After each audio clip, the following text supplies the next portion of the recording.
Lalu selanjutnya ada tujuan negara. Nah, tujuan negara ini ada banyak. Yang pertama, negara itu menginginkan kekuatan, kekuasaan, dan kebesaran atau keagungan.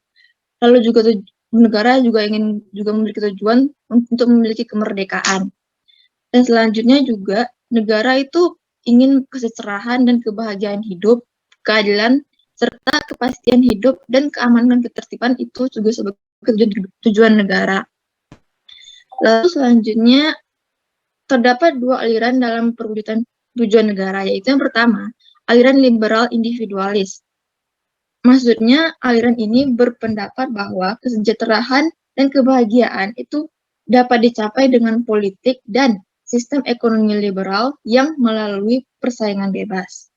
Yang kedua, ada aliran kolektivitas, itu di mana aliran ini berpendapat bahwa kesejahteraan dan kebahagiaan itu diwujudkan oleh melalui politik dan sistem keekonomian kepemimpinan atau totaliter. Jadi perbedaannya kalau di aliran liberal individualis itu menggunakan sistem ekonomi liberal yang persaingannya bebas itu, kalau lalu selanjutnya kalau kolektivitas itu menggunakan sistem ekonomi terpimpin. Oke, next. Lalu ada urgensi dasar negara.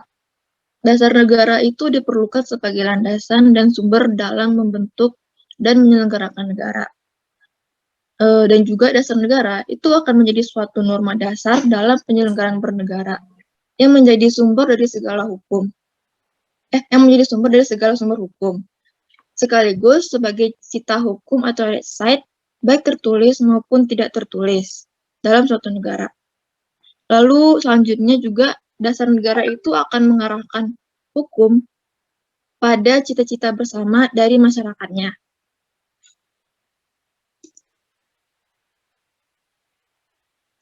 Oke, selanjutnya ada alasan Pancasila sebagai dasar negara. Yang pertama, Pancasila itu akan menjadi pandangan hidup dan kepribadian bangsa yang nilai-nilainya nanti bersifat nasional yang mendasari kehidupan bangsa.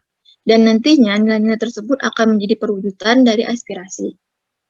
Lalu, dengan adanya Pancasila, itu perpecahan bangsa Indonesia akan mudah dihindari. Dan selanjutnya, dengan adanya peraturan-peraturan yang berlandaskan nilai-nilai Pancasila, itu perasaan adil, maksudnya perasaan tidak adil itu dapat diminimalkan. Lalu selanjutnya, Pancasila juga memberikan arah tentang hukum, di mana Pancasila akan menciptakan keadaan negara yang lebih baik dengan berlandaskan pada nilai-nilai ketuhanan, kemanusiaan, persatuan, kerakyatan, dan keadilan.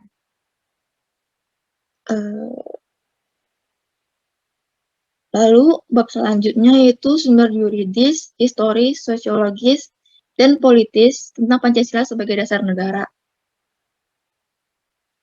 Yang pertama itu adalah sumber yuridis.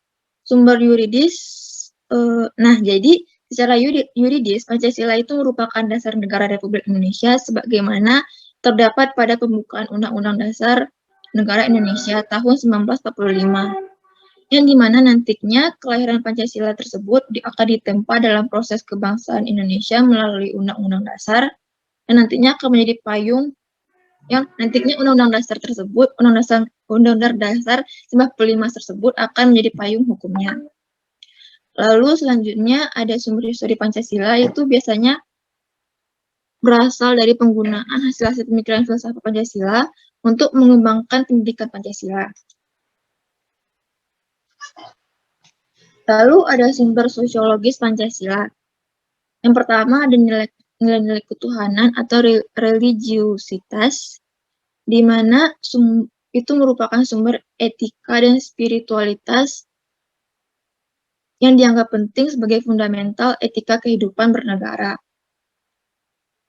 Lalu yang kedua ada nilai-nilai kemanusiaan universal, yang itu bersumber dari hukum Tuhan, hukum alam, dan sifat-sifat sosial atau bersifat horizontal yang dianggap penting sebagai fundamental etika politik kehidupan bernegara dalam pergaulan dunia. Lalu selanjutnya ada nilai-nilai etis kemanusiaan, yang dimana hal tersebut harus mengakar kuat dalam lingkungan pergaulan kebangsaan, yang lebih dekat sebelum menjangkau pergaulan dunia lebih jauh. Nah, nilai ketuhanan, nilai kemanusiaan, dan nilai serta cita-cita kebangsaan itu dalam aktualisasinya harus menjunjung tinggi kedaulatan rakyat yang dipimpin oleh hikmah kebijaksanaan. Dan nilai ketuhanan, nilai kemanusiaan, dan nilai dan cita kebangsaan serta demokrasi permusyawaratan itu memperoleh artinya sejauh dalam mewujudkan keadilan sosial. Lalu ada sumber politis Pancasila, yaitu ada kelompok pertama di mana itu meliputi wacana politis tentang Pancasila sebagai sistem filsafat pada sidang BPUPKI. Sidang PPKI dan kuliah umum Soekarno antara tahun 1958 dan 1959 tentang pembahasan sila-sila Pancasila secara filosofis.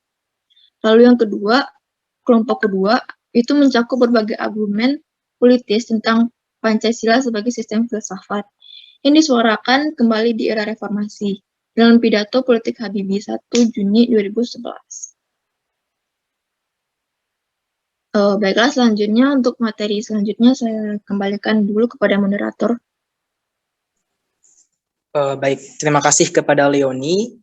Selanjutnya materi tentang argumen tentang dinamika dan tantangan Pancasila sebagai dasar negara akan dipresentasikan oleh Fadilah. Kepada Fadilah, dipersilahkan. Baik, terima kasih kesempatannya moderator. Saya akan mempresentasikan bagian selanjutnya, itu argumen tentang dinamika dan tantangan Pancasila sebagai dasar negara. Slide selanjutnya.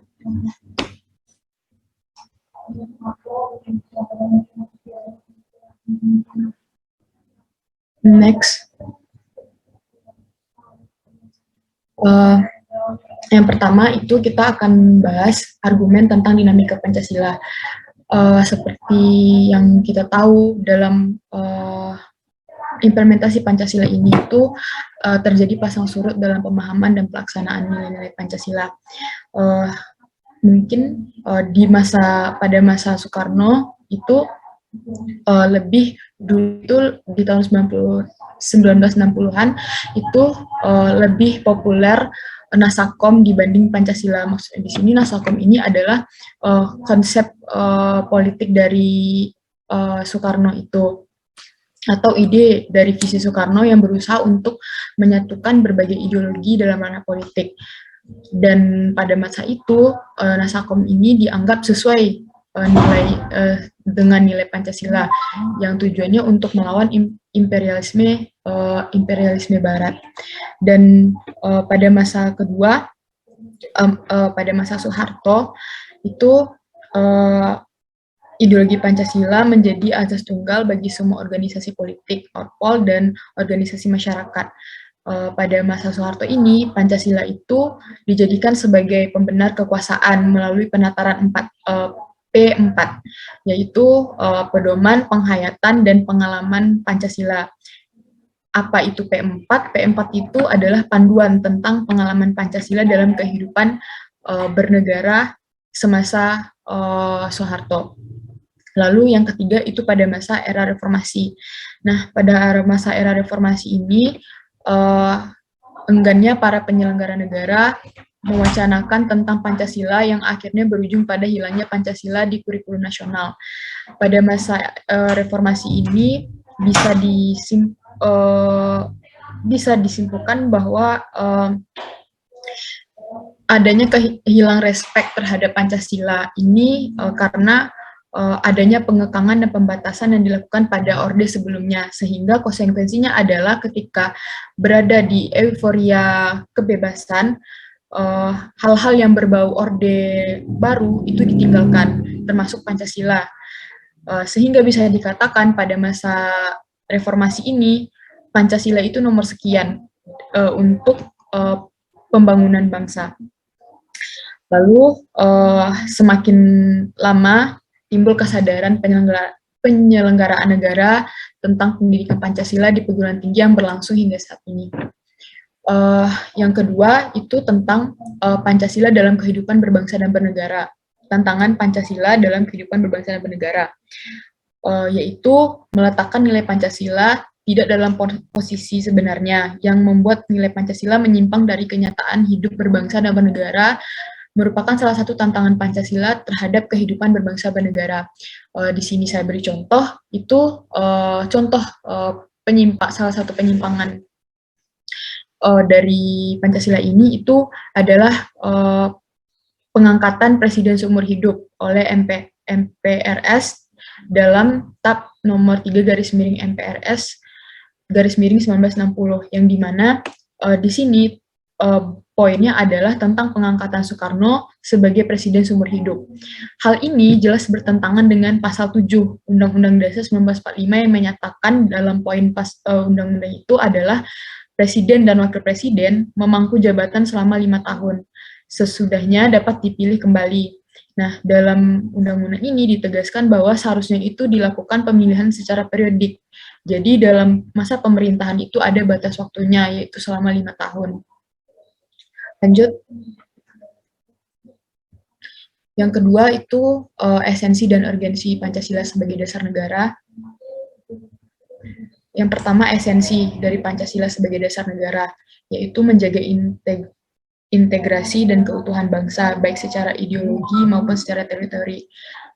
Karena kan Indonesia ini itu beragam. Kalau tidak ada satu ide atau satu ideologi, satu pemikiran, maka akan berpotensi terpecah belah. Lalu yang kedua, esensi Pancasila adalah didasarkan pada upaya membangun demokrasi, kedaulatan rakyat, dan demokrasi atau negara hukum sekaligus. Yang ketiga itu berdasarkan pada upaya membangun keadilan sosial bagi seluruh rakyat Indonesia. Dan yang terakhir itu berdasarkan prinsip toleransi beragama yang berkeadaban. Lalu bagaimana urgensi Pancasila sebagai dasar negara? Itu adalah agar para pejabat publik dalam menyelenggarakan negara tidak kehilangan arah. Dan yang kedua itu agar partisipasi aktif seluruh warga negara dalam proses pembangunan dalam berbagai bidang kehidupan bangsa dijiwai oleh nilai-nilai Pancasila. Selanjutnya,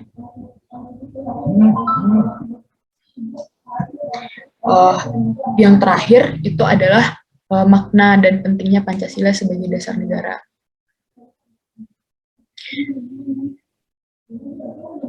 Pertama, menelusuri konsep dan urgensi dasar negara itu sendiri apa. Jadi Pancasila sebagai dasar negara itu berarti setiap sendi-sendi ketatanegaraan pada negara Republik Indonesia harus berlandaskan dan harus sesuai dengan nilai Pancasila. Baik hukumnya dan jalannya pemerintahan itu harus sesuai dengan nilai Pancasila. Hal tersebut dimaknai antara lain bahwa Pancasila harus senantiasa menjadi ruh dan atau spirit yang menjiwai kegiatan membentuk negara seperti kegiatan mengamandemen Undang-Undang Dasar dan menjiwai segala urusan penyelenggaraan negara seperti yang saya jelaskan sebelumnya. Lalu urgensinya apa? Yang pertama itu agar para pejabat publik dalam menyelenggarakan negara tidak kehilangan arah. Dan yang kedua, agar partisipasi aktif seluruh warga negara dalam proses pembangunan dalam berbagai bidang kehidupan bangsa dijiwai oleh nilai-nilai Pancasila.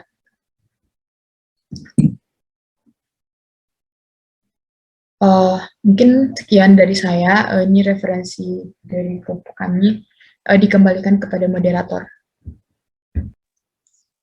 Baik, terima kasih kepada Leonie dan juga Fadilah yang telah mempresentasikan hasil diskusi kelompok 2 terkait materi Pancasila menjadi ideologi negara. Nah, rekan-rekan sekalian, mungkin itulah presentasi singkat yang dapat kami sampaikan. Mohon maaf atas segala kesalahan. Kita lanjutkan untuk sesi diskusi. Nah, untuk sesi diskusi, kami membuka 2 sesi. Yang pertama, sesi pertama kami membuka 3 pertanyaan. Nah, bagi kawan-kawan yang ingin bertanya, silahkan untuk raise hand dan nanti dipersilahkan oleh moderator Sebutkan nama dan juga kelompok serta pertanyaan yang akan diberikan.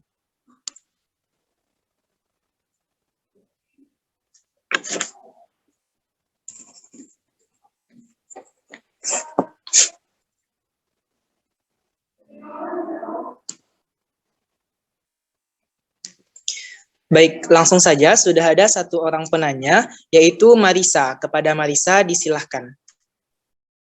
Oke, baik. Terima kasih kepada kelompok presentator yang telah memberikan kesempatan pada saya untuk bertanya. Sebelumnya, perkenalkan, nama saya Marisa Putri Andriani dari kelompok 4. Saya ingin bertanya, tadi kan di argumen tentang dinamika Pancasila itu dikatakan adanya pasang surut dalam pemahaman dan pelaksanaan nilai-nilai Pancasila pada masa Soekarno. Nah, terus juga tadi kelompok juga menjelaskan bahwa pada saat itu yang digunakan adalah Nasakom, dan katanya Nasakom itu yang paling dekat dengan nilai-nilai Pancasila. Berarti kan pada saat itu Pancasila masih menjadi patokan bagi bangsa Indonesia pada saat itu. Kenapa nggak langsung nilai-nilai Pancasila aja yang emang benar-benar digunakan? Terus juga pertanyaan kedua, kan terjadinya pasang surut nih. Apa yang dilakukan oleh aparat pemerintah pada saat itu untuk meningkatkan dalam pemahaman dan pelaksanaan nilai-nilai Pancasila? Oke, terima kasih kepada kelompok.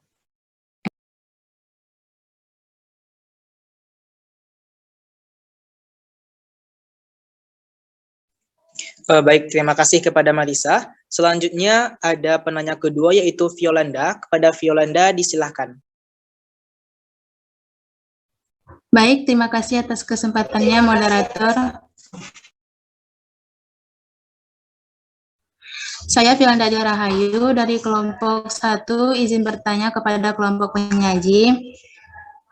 Bagaimana cara menumbuhkan kadar dan idealisme yang terkandung Pancasila sehingga mampu memberikan harapan, optimisme, dan motivasi untuk mewujudkan cita-cita?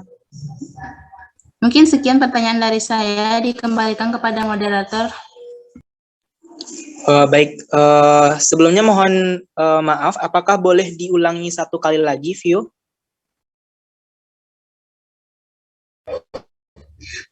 Baik, pertanyaan saya tadi yaitu bagaimana cara menumbuhkan kadar dan idealisme yang terkandung Pancasila sehingga mampu memberikan harapan, optimisme, dan motivasi untuk mewujudkan cita-cita.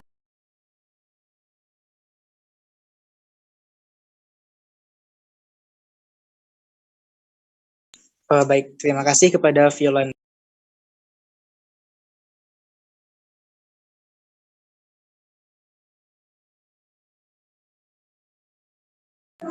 Nah, selanjutnya penanya ketiga, yaitu ada Andra. Kepada Andra, disilahkan.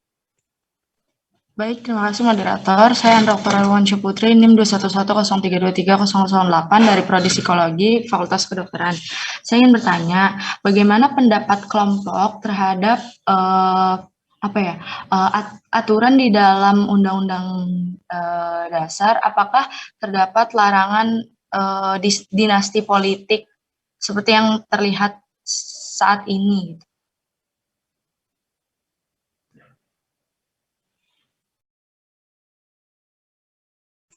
Cukup, Andra?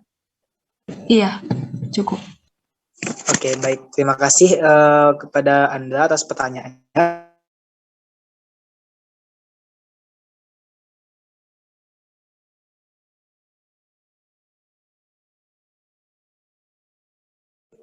Baik, sudah terkumpul 3 pertanyaan. Terima kasih kepada Marisa, Violanda, dan juga Andra atas pertanyaannya. Nah, mungkin izinkan kami dari kelompok 2 diberikan waktu sekitar 10 menit, 5 menit untuk mempersiapkan jawaban terbaik dari kami. Nah, untuk mengisi kekosongan tersebut, apabila ada dari rekan-rekan yang ingin memberikan kritikan juga saran terkait presentasi kami, disilahkan.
Sebelumnya mohon izin kepada 3 rekan yang telah bertanya tadi, apakah boleh untuk masing-masing pertanyaannya diketikkan juga di kolom chat agar teman-teman yang lain juga mengetahui apa yang ditanyakan.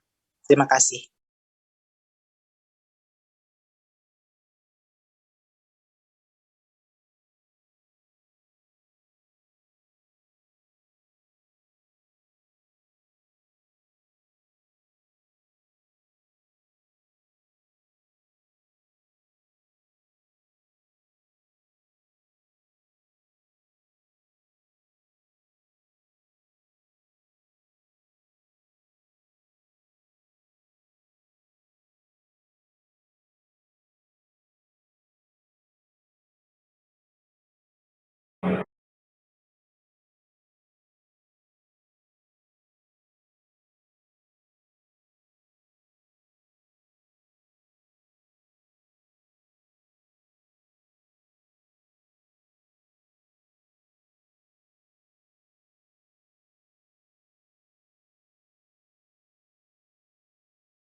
Jangan terlalu lama ya untuk mencari jawabannya. Baik, Ibu.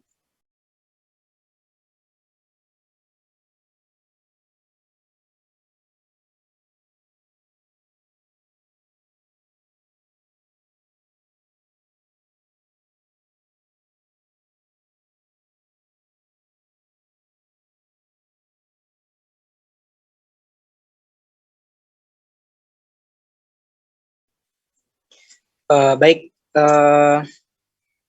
selanjutnya kita masuk untuk menjawab pertanyaan pertama, yaitu dari Violanda yang akan dijawab oleh Dini. Kepada Dini, disilahkan.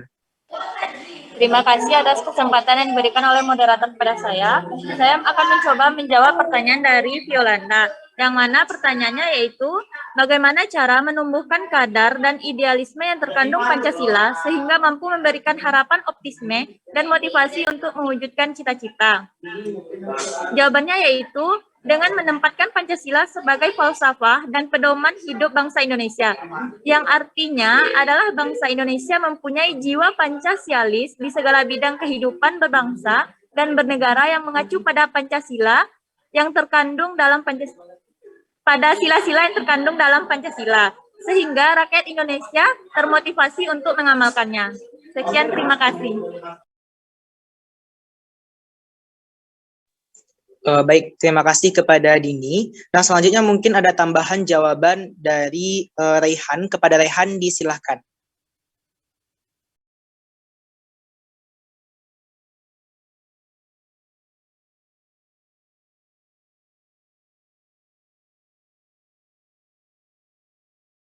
Halo Raihan.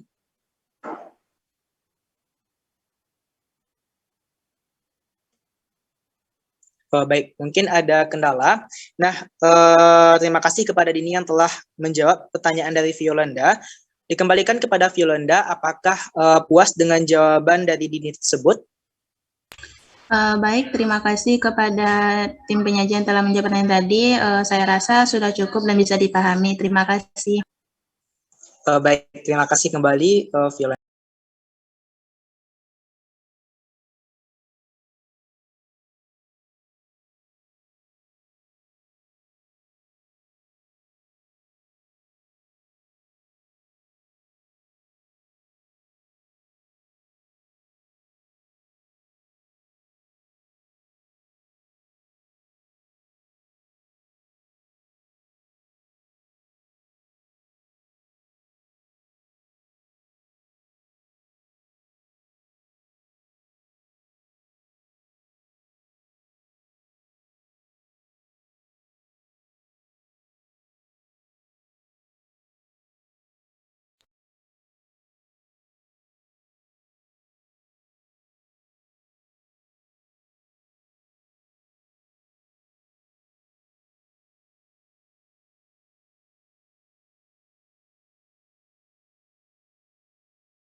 Baik, selanjutnya pertanyaan dari Marisa yang akan dijawab oleh Dia. Kepada Dia, disilahkan. Baik, terima kasih kepada moderator. Sebelumnya, mohon maaf saya izin off cam karena terkendala jaringan.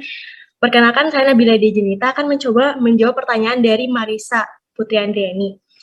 Nah, pertanyaannya itu, apa kebijakan pemerintah atau apa yang pemerintah lakukan pada saat pemimpin Soekarno. Nah, seperti yang kita ketahui, penerapan Pancasila pada masa Soekarno ini dikenal dengan masa Orde Lama. Nah, pada masa Orde Lama ini sebenarnya penerapan Pancasila itu sudah pengamalan nilai-nilai Pancasila, kebijakan yang diberikan oleh pemerintah itu tidak banyak karena pada kenyataannya banyak sekali kebijakan yang faktanya terjadi penyelewengan atau penyimpangan pada nilai-nilai Pancasila. Namun beberapa yang sudah dilakukan pemerintah pada saat itu adalah Soekarno menyusun sistem politik demokrasi terpimpin yang mana ini menunjuk dirinya sebagai titik sentral sistem politik dan pemerintahan negara Indonesia pada saat itu. Nah, pada masa ini sebenarnya Soekarno memperbaiki dan berharap dapat memperbaiki dan menata ulang sistem pemerintahan yang kacau pada saat itu. Karena kan sistem pemerintah pada saat itu terjadinya pasang surut. Dan juga pada saat penerapan Pancasila pada masa ini tuh terdapat banyak pemberontakan seperti pemberontakan PKI di Madiun dan lain sebagainya. Sehingga mungkin menurut kelompok saya itu pengamalan nilai-nilai Pancasila itu belum diamalkan secara sepenuh dan sebaiknya. Begitu, saya kembalikan kepada moderator. Terima kasih. Baik, terima kasih kepada Dia yang telah menjawab pertanyaan dari Marisa. Nah, dikembalikan kepada Marisa, apakah puas dengan jawaban dari kelompok 2 tersebut? Izin moderator, apa boleh menambahkan jawaban? Baik, disilahkan. Baik, di sini saya menambahkan sedikit jawaban dari rekan saya tadi. Jadi yang dari soalnya tadi yang beranggapan kalau Nasakom ini tuh sesuai dengan nilai Pancasila, maksudnya di sini adalah Soekarno itu beranggapan kalau Nasakom ini itu sesuai dengan nilai Pancasila, namun dalam kenyataannya Nasakom itu bukan Pancasila. Nasakom itu tidak bisa hidup berdampingan dengan Pancasila karena Nasakom itu paham komunis yang dibangun atas dasar kekuatan proletar, anti agama, dan menghalalkan segala cara. Sedangkan Pancasila itu adalah ideologi yang dibangun atas dasar kemanusiaan yang berketuhanan yang Maha Esa. Sehingga seperti yang disebutkan oleh rekan saya tadi, banyak terjadi pemberontakan yang pada masa Soekarno seperti PKI salah satunya. Mungkin itu jawaban tambahannya. Dikembalikan moderator. Baik, terima kasih kepada Dila dan juga Dia yang telah menjawab pertanyaan dari Marisa. Nah, bagaimana Marisa? Apakah cukup puas dengan jawaban dari kelompok 2 tersebut atau ada yang ingin ditambahkan? Oke, baik. Terima kasih pada kelompok. Tadi saya udah nangkep bagian yang Nasakom tadi itu. Tapi boleh nggak dijelasin lebih detail lagi kayak apa yang dilakukan aparat pemerintah dalam meningkatkan permasalahan pasang surut dalam pemahaman dan pelaksanaan nilai-nilai Pancasila kepada bangsa Indonesia, maksudnya kepada rakyatnya gitu. Soalnya kan tadi karena pasang surut tersebut, hal itu pun terjadi kayak pemberontakan kayak gitu. Berarti kan merugikan bangsa Indonesia. Teman-teman bisa nggak dijelaskan lebih signifikan lagi?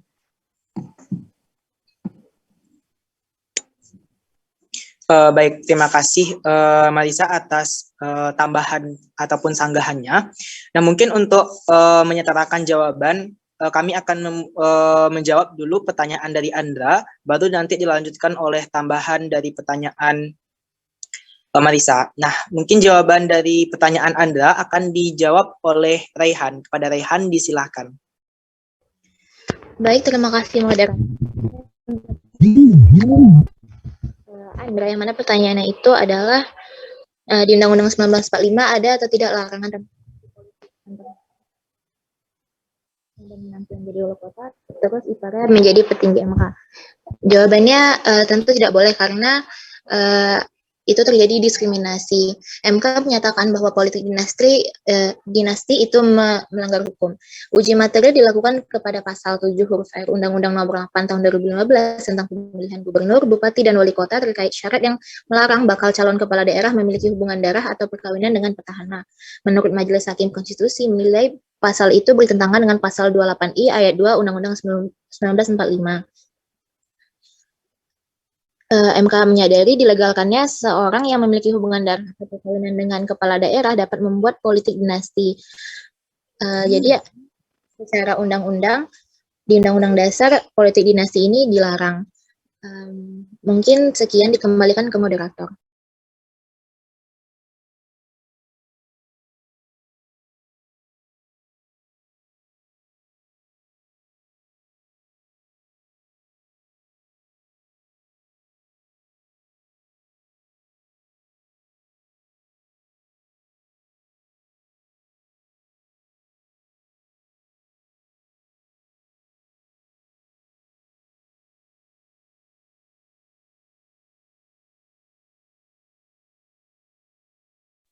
Sudah cukup, Rehan?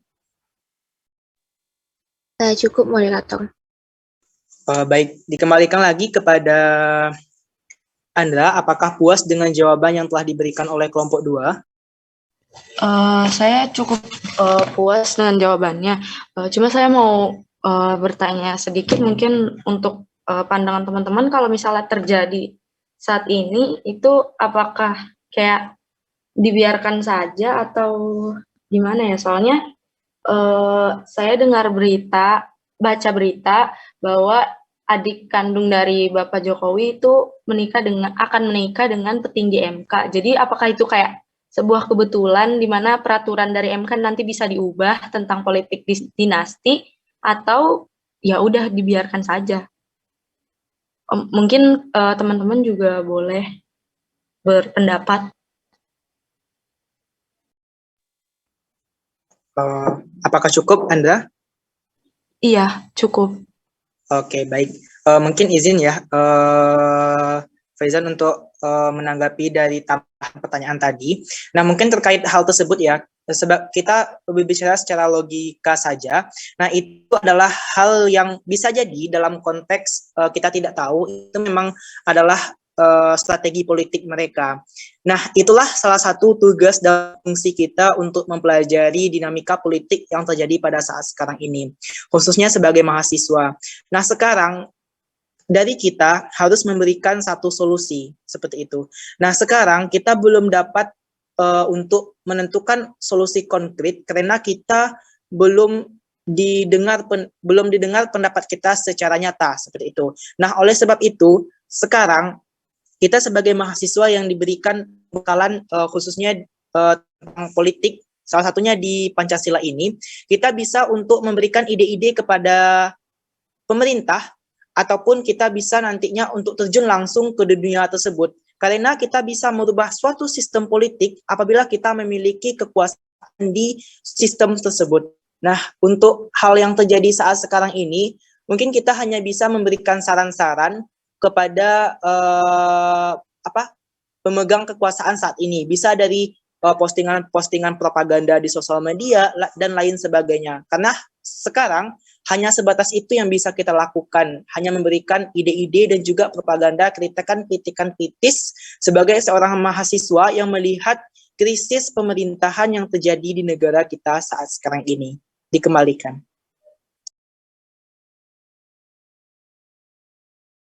Baik, terima kasih atas jawabannya.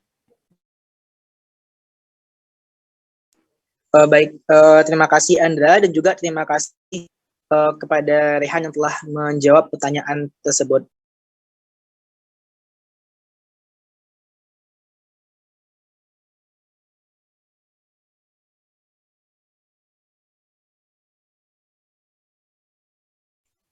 Baik, selanjutnya tambahan pertanyaan dari Marisa. Apakah dari kelompok 2 ada yang ingin menambahkan jawaban? Disilahkan.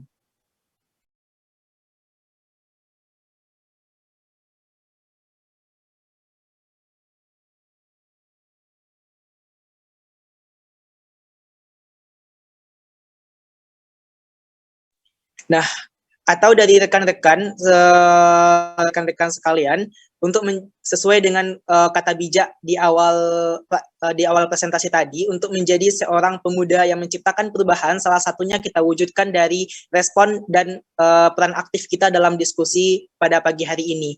Nah, mungkin dari rekan-rekan yang ingin menambahkan jawaban dari kelompok 2, mungkin disilahkan dengan hormat untuk langsung berbicara. Terima kasih, dikembalikan.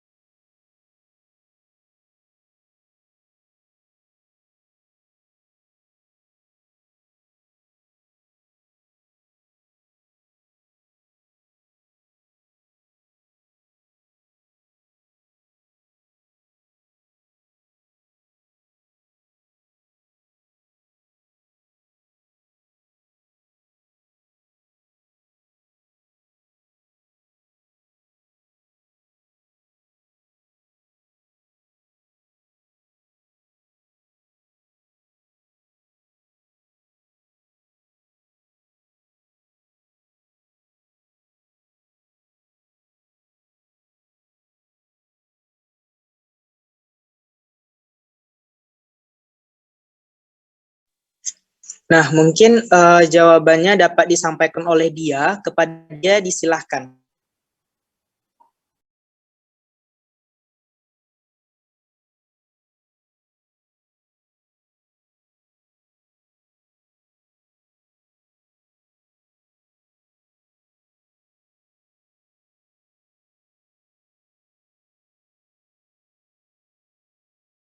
Halo dia, apakah bisa mendengar suara Zan?